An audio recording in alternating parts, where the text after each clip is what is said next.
Okay, so we'll just do a couple more examples of these long division ones. I'm going to get you guys going on your HW, your homework here. So, okay, yes, guys, try to show up prepared. You're not the only one, don't worry. But try to show up prepared. Okay, now let's go ahead and if they give you, let's just do another one, and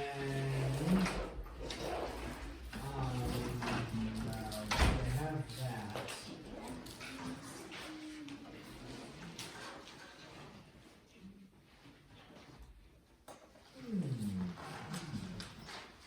Stand by while I figure out what I want to do.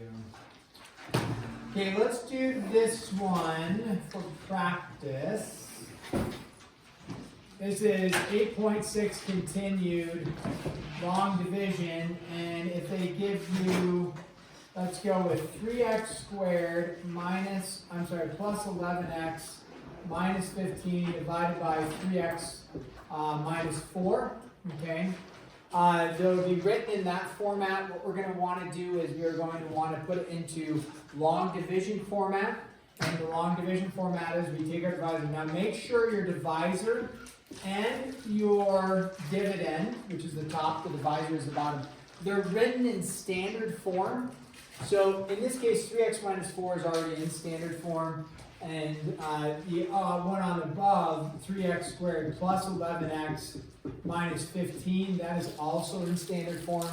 If it's not in standard form, we need to put it into standard form. And I'll do an example here coming up where if it's missing a term, and you're like, what does that mean? It would mean like I have a 3x squared, but there was no 11x. We're going to have to fill that in with like a 0x, and I'll show you what that looks like, okay? So, review of this, we did it last, Thursday, I think, so we have to review. We look at our very first term here and our very first term here, okay? We don't look at the negative 4, we don't look at the 11x and the negative 15. So we look at the very first term and the very first term, and we ask the question, what times 3x gives me 3x squared? Or you can say 3x squared divided by 3x.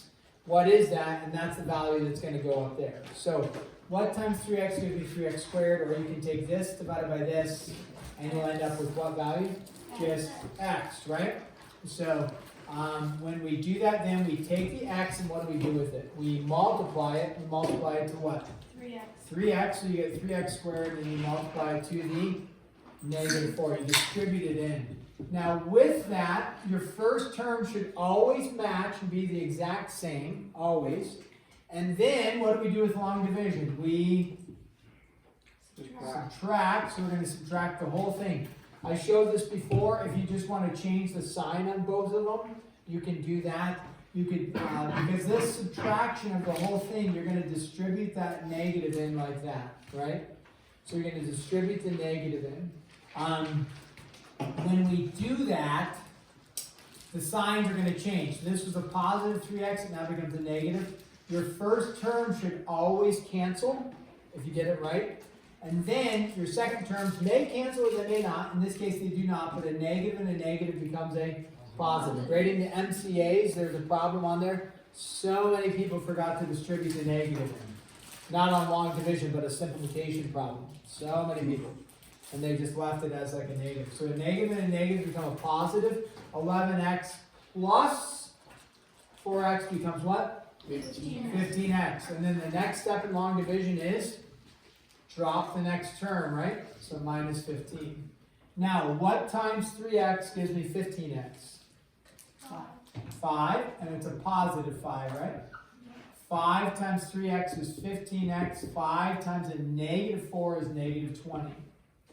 And then what are we going to do with that? We're going to subtract. Again, like I stated, you could, when we go to subtract, you change the sign. So this helps some people. They just go, okay, subtract, and then add. They just change the sign on both, and that's acceptable to do. Our first term should always do what? Cancel. And do they cancel? Yes. Negative 15 plus 20 is positive 5. Now our format is this. That is our remainder, what's our format? We're going to say our quotient, x plus 5, and then we're going to write this as plus the remainder over the divisor. Hey? Hey, I have a question. I have an answer. Is 8-4 due today? Why wouldn't it be? Well, last week you said you might bump it to tomorrow, but I was just wondering if you did. Well, I think I said do your best, but might need a little more work on it. Okay. Sounds So, are you going to do it now? good. Yeah, Great. Did you work on it on the weekend? a little bit, but I was just making sure like is it due today or tomorrow because I don't know. Well, we're going to go to the next lesson today, and then that'll be due tomorrow probably too. So it's a, don't want to fall too far behind. So probably won't grade, but then we're going to go to the next lesson. And All right. so if you have a little bit of time, I'd work on it, but Yep. probably won't grade it. All right. Unless sounds good. everybody's like, we're down and we want to grade it. Yeah. Chances are, That's not gonna happen. that's not going to happen. All right, thank So you. you're probably safe.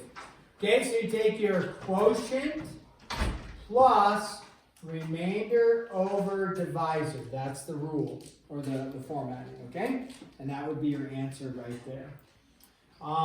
So you're going to avoid just saying x plus 5 and then remainder 5 or something like that.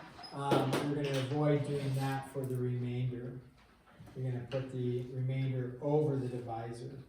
Okay, let's do one more like this, where we have, that was, I'll just call it number 1. Can we see this? The marker's starting to die. I'm trying to make it last a little bit longer. Should I get a new marker? Are we okay? We're good. We're good? Okay.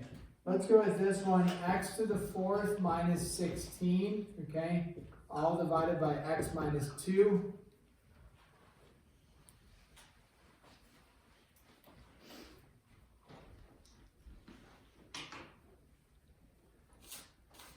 Okay, now with this, you'll notice that it is in standard form, right?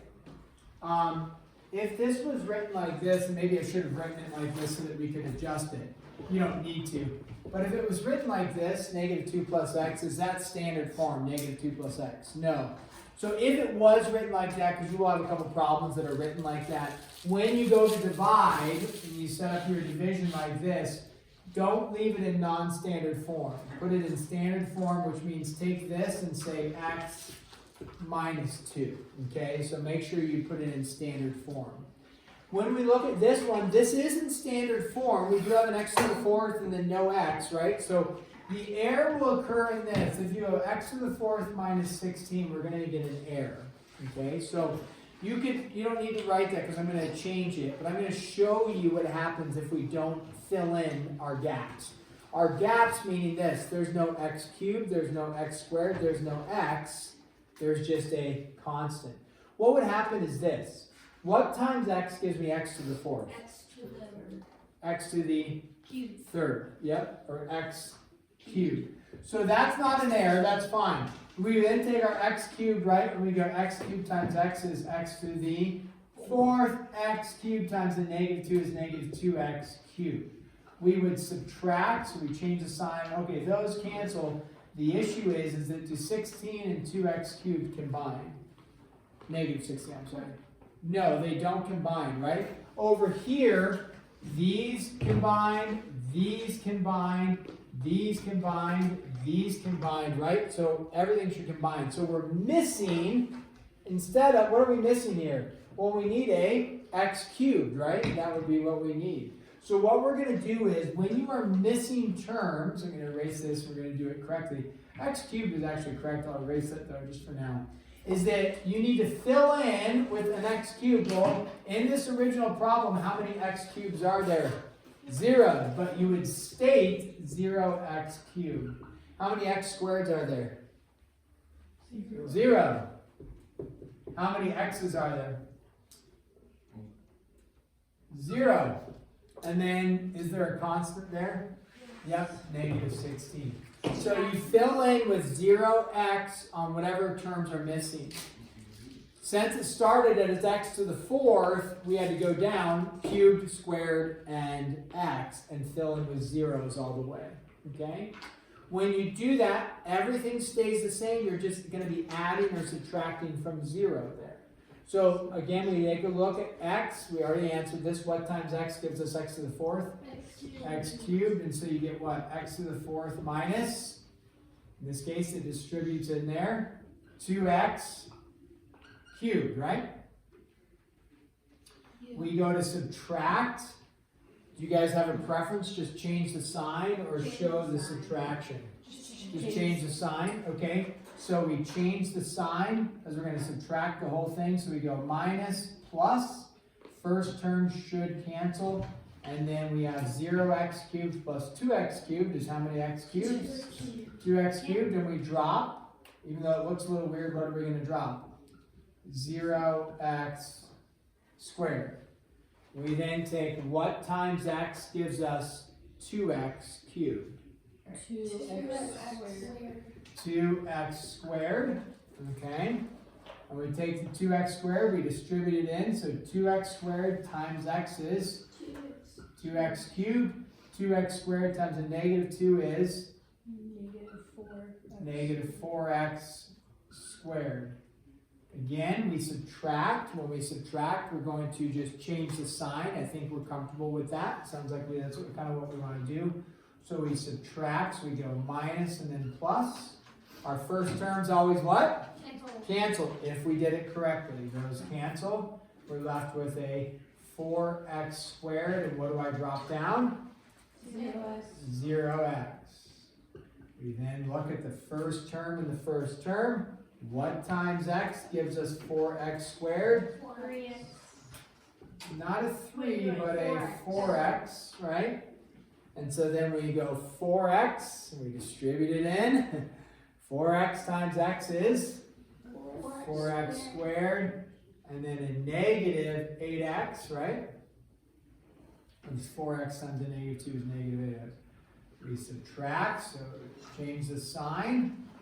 First terms, do they cancel? Yes, so we've done it correctly. The second term is 8x. And finally, we drop our last one. What's our last one? Negative 16. And so then what times x gives us 8x? I think I heard it. 8, right? 8 gives us that, so plus 8. And then, and no x's on that because we're going to multiply 8 times x is 8x, and then 8 times a negative 2 is negative 16. But when we make that positive? And then when we, right, 8 times negative 2 is negative 16. Then we subtract, which means what? They cancel out. That makes it positive. So in this case, They're perfect. they're perfect. Is there a remainder? No. So your answer would be this. On the mid-chapter assessment, I'm not marking people wrong, but it's getting really sloppy, some of your answers. What you're doing, for example, on like this, if this was your answer, you're going like this. And what's happening is it's actually difficult to read. Now, in this case, we know the answer is x cubed, but it's difficult to read on some of your answers. It's like, well, what is this? What did you do? Because your line, your circle, your box around the answer, which is good to have a box around the answer when you've got a lot of work going, but it's unreadable. It's like, I can't tell what you're doing. So that's simply what we would call sloppy, unprofessional. You know, just take a little bit of time and care, not to just quickly circle, but, oh, I've got my answer. Just box all the way around it or do a nice circle around it. Do not be putting the circle through your answer. Does that make sense? So I didn't mark you wrong yet. If I can't read it, I will have to mark you wrong. Some of them I'm like, I can't, I think it's right, so I've been trying to give you the benefit of the doubt. The other thing about the mid-chapter assessment is 1/3 x squared. Okay, a lot of people because are writing that as 1/3 and then like this. Okay, two completely different answers. I'm not marking people wrong, but the deal is when you write it like this, where is the x squared? Where does it look like it's attached to? To the 3. When you write it like this, where is the x squared attached to? It actually is attached to the 1/3, which means if we were to multiply it together, it goes to the 1. Okay? So make sure your notation, if it's 1/3 x squared, the x squared needs to be in the middle of the fraction, not on the bottom of the fraction. I didn't mark you wrong, but in the future I might on those fractional ones. So, Bodie, you may. I thought you had a math question for us. Okay, we're going to pause there, give you 27 minutes to work on your 8-6. I'm going to finish grading the MCA.